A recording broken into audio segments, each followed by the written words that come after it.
Ja, lekker Jaco. Ja, ons het 'n baie spesiale gas vanaand hier in die huis. Hy's ook 'n kerel wat daar van Albertine se wêreld afkom wat self daar in Huppeland Kleuterskool, bietjie skool gegaan het daar aan die 80's. Sy jare en hy het al 'n hele paar Suid-Afrikaners trots gemaak reg oor die wêreld op al die golfbane wat 'n ou aan kan dink. Is niemand anders nie as Louis Oosthuizen. Louis, hoe gaan met jou vandag? Naand, sorry, dag, nee, het gaan goed, dankie, het goed man. Ja, lekker man. Baie dankie vir jou tyd en welkom hier op Woes. Ja, dankie, is lekker om te praat met julle 'n bietjie. Ja, jy's aan Florida se wêreld natuurlik, né? Nee? Ja, ek is hier in Jupiter in Florida en jy weet met al die goed wat aangaan, sou ek graag by die huis wou gewees om te speel daai paar toernooie nou op die oomblik, maar kinders is in die skool aan die kant en jy weet ons is maar nou hier vir ruk.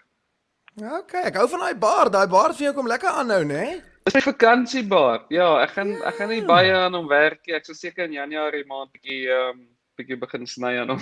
Nee, wat? Ek dink jy moet laat loop het omdat as jy dan klaar is, dan los jy ook net vir jou so snorretjie soos ek. Ek weet ek het al dit getraai. Ek lyk nie baie goed met dit. Ou lyk 'n bietjie ouer met 'n snor, ek moet sê. Ja. Louis, kom ons praat voor ons bietjie golf self gaan gesels oor Suid-Afrika, soos jy sê, jy's nou baie daar in Amerika, jy travel natuurlik. Behalwe familie wat 'n ou mis, wat mis jy die heel meeste van Suid-Afrika? Ja, jy sê behalwe familie, die grootste is maar familie en vriende en almal wie jy weet ek en daarse. En die plaas, dis maar jy weet die sit op my stoep en uitkyk oor die lande en die berge in die agtergrond, dis maar die groot goed wat mens mis en jy weet Florida is plat. Jy sien is 'n koppie of 'n bergie om te sien of niksie. So dit is maar definitief 'n groot aanpassing om nie by die huis te wees nie. Is daar so 'n bietjie 'n paar plekke waartoe 'n ou kan wegbreek wat 'n ou bietjie laat dink aan Suid-Afrika? Nee, ek dink jy moet dit maar self inbring, jy weet. Ek en Charles Watchell is ons albei is op die oomblik hier en ons probeer dit maar so lekker as moontlik maak deur 'n vuurtjie aan te steek en 'n bietjie te braai en dis maar die naaste wat jy gaan kry en gelukkig praat ons Amerikaans. So dit is maar die naaste. Ja, so gepraat van Charles, ek sien so elke nou en dan 'n videoetjie wat die manne post, wat jy post waar jy 'n knertjiekie vat. Is dit nogal belangrik soos jy sê met die manne veral op toer om 'n bietjie te meng met die ander Suid-Afrikaners behalwe nou Charles, ek weet julle is groot pelle. Lekker om van die ander Suid-Afrikaners ook te sien op toer daar? Ja, nee, ek bedoel ons sien nou minder vir Eddie nou dat hy op die Champions Tour speel, maar wanneer ons kan, jy weet, try ons sommer nog social golf saam speel en so en obviously Brandon is ook mos aan die kant en dit was lekker om vir Christian Besuiden nou 'n hele ruk te sien en dan Erik van Rooyen bly ook nou naby, so ja, ons sien mekaar baie gereeld en jy weet wanneer ons kan saam oefen om te speel of 'n bietjie social dan doen ons dit en verder by toernooie is dit maar jy weet down to business soos hulle sal sê, maar as ons kan probeer ons maar by mekaar uitkom, ja. Kom ons chat 'n bietjie oor die golf self. Jy het natuurlik nou die Masters gehad, so rukkie terug. Vreemde tyd nou om golf te speel. Sien daar's geen mense langs die kant nie behalwe vir die manne wat maar daar werk. Maak hierdie kompetisie so 'n bietjie anders?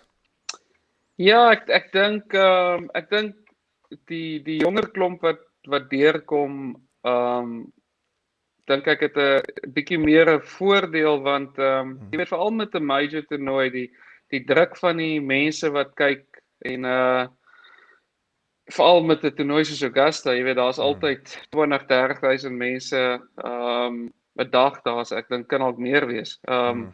En dis altyd baie naby aan die hulle try dit naby aan die greens doen en so dat jy weet daai gevoel het van die mense wat om dit is. En dit was so anders om te speel hierdie jaar met geen toeskouers nie.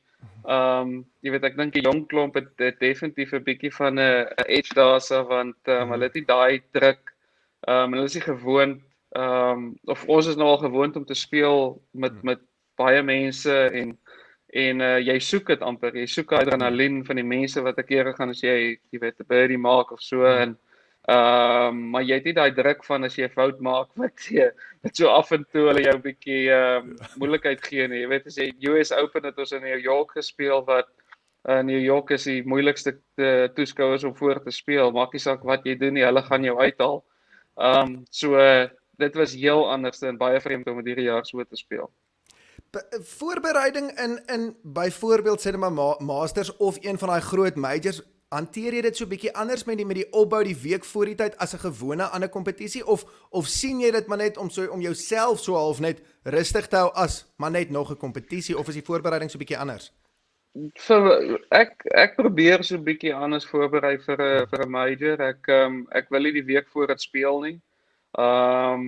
Jy weet, ek dink jy werk altyd aan jou game om goed te wees die week van 'n major en baie keer is jou game is al goed so 2 weke voor die tyd of jy voel alles is daar, dis nou net jy moet nou net alles bymekaar probeer sit en so jy probeer maar die finale touch-up so te doen die week voor die tyd of ek probeer doen en nie te veel speel nie, meer te rus en vars ingaan in die week. 'n Major is altyd vat baie uit jou uit dink ek mentally.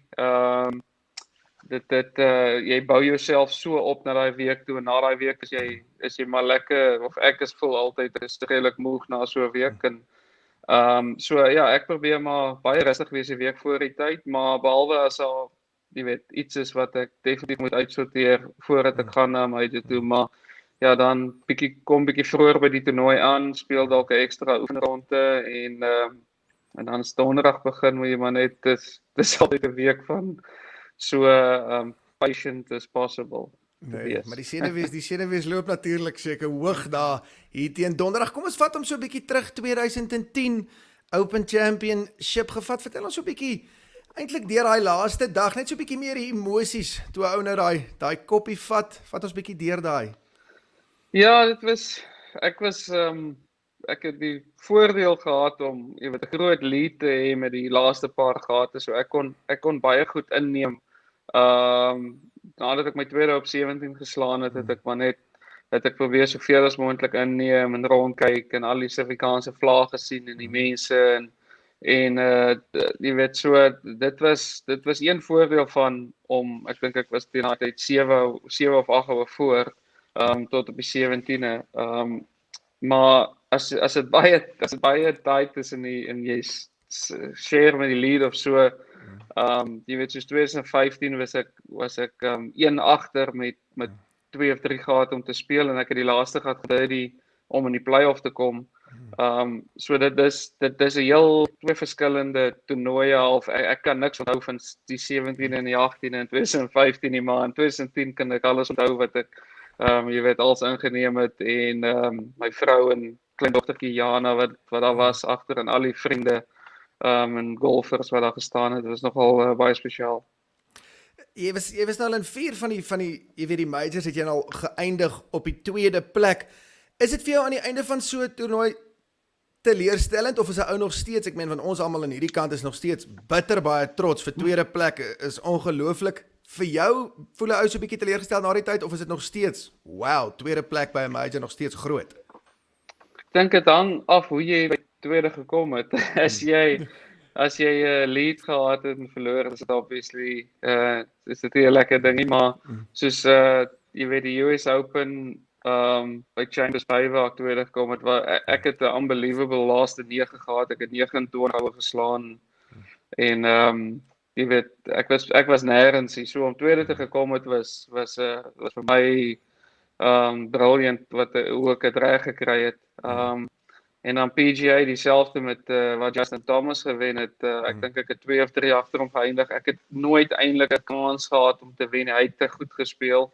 Maar ek het die hele tyd gefight om my tweede plek te kom en Augusta gaan altyd seer wees omdat dit so naby was. Maar weer eens ek het gevoel ek het niks verkeerd gedoen nie. Die ander het my net outplayed. Ja, en dieselfde met 2015 was vir my bietjie teleurstellend. Ek het ingegaan met die mindset in die play-off en dat hulle gaan my nie wen nie, ek gaan die toernooi huis toe vat en Ek het so 'n 6 voet paadjie gemis op die derde play-off gat en toe op die laaste gat net uitgelip om die play-off te extend. So daai twee, jy weet, voel ek gaan definitief seer wees tensy ek een van hulle weer wen.